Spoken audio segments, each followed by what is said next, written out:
It's an exciting day for the women of Sanafir, a small village in Qalyoubeya, a governorate north of Cairo in the Nile Delta region. The women are all smiles as they hear their names being called out to receive their national ID cards. One woman ululates to express her joy as she hears her name. It's a day they've long been waiting for. One by one they sign their names and are handed the precious little cards that will allow them access to various public services.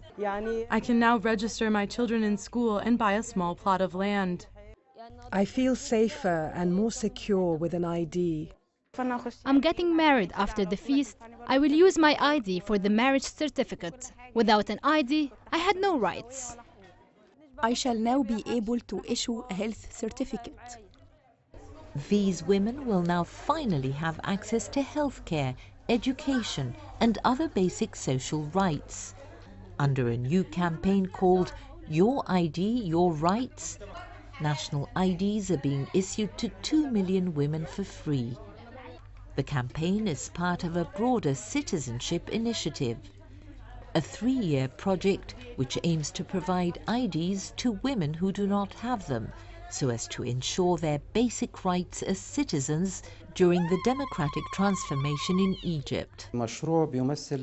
It's a national initiative, a model example of the partnership between UN agencies and Egyptian organizations to realize development goals.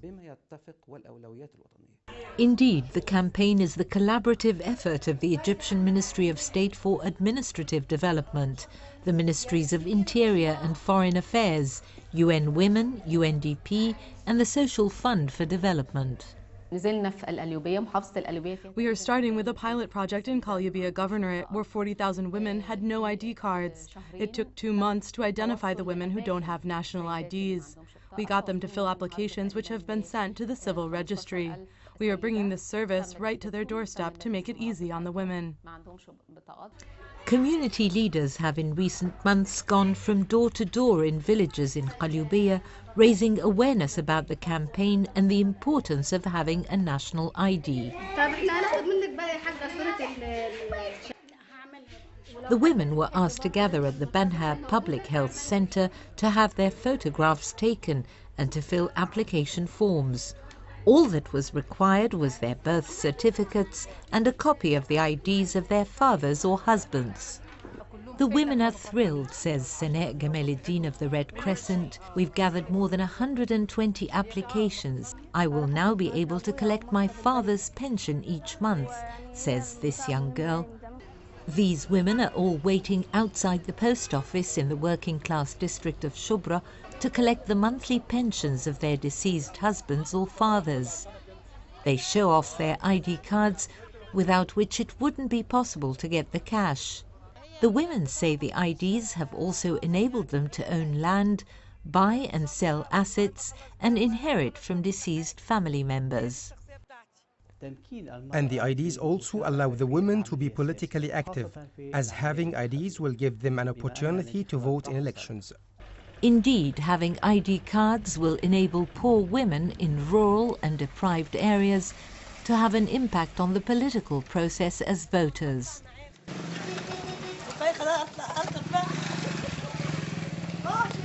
Qalioubiah Governor Dr. Adel Zayed says the national IDs are as important for decision makers and state officials as they are for the women. We wanted our governorate to be the first to take part in this initiative. It's a lot more than just having an ID. It will give us a clearer picture of the population and the demographics in our region to help us plan better. The campaign targets women in the most deprived areas. It allows us to identify the women most in need and empower them. Having access to subsidized products through family ration cards will go a long way to improving their lives. It will also help the ministry gather information about these families, which is vital for our database. Without her ID card, this village woman would not have been able to get a butane gas cylinder at the subsidized rate of just £5 Egyptian. But the national ID also means greater freedom of mobility and economic empowerment for the rural women. The IDs will allow the women to move freely as they will feel more secure. They will also empower women economically as the women will be able to apply for microcredit loans through the Social Fund for Development.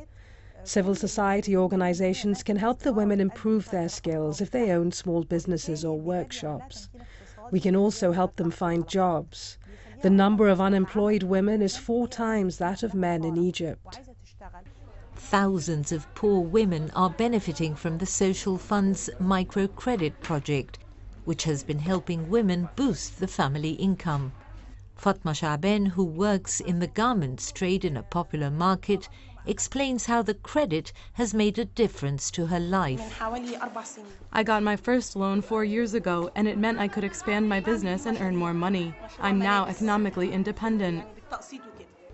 Azza Ramadan, who also sells traditional clothes for women, has just repaid her loan, which makes her eligible for even larger microcredit.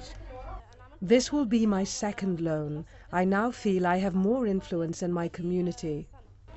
To apply for microcredit, the potential borrower has to be 18 years old and prove that she is serious about what the loan entails.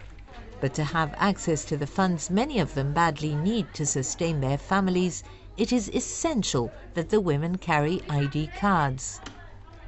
In very poor levels of society, we are certain that if women get credit, they would use it to help improve the lives of their families, raise the standard of the entire family, better education and better health for the children. The small businesses created by the women given microcredits range from dressmaking and embroidery to small grocery stores and kiosks like this one, which enables Karim to put bread on the table for her 5 children.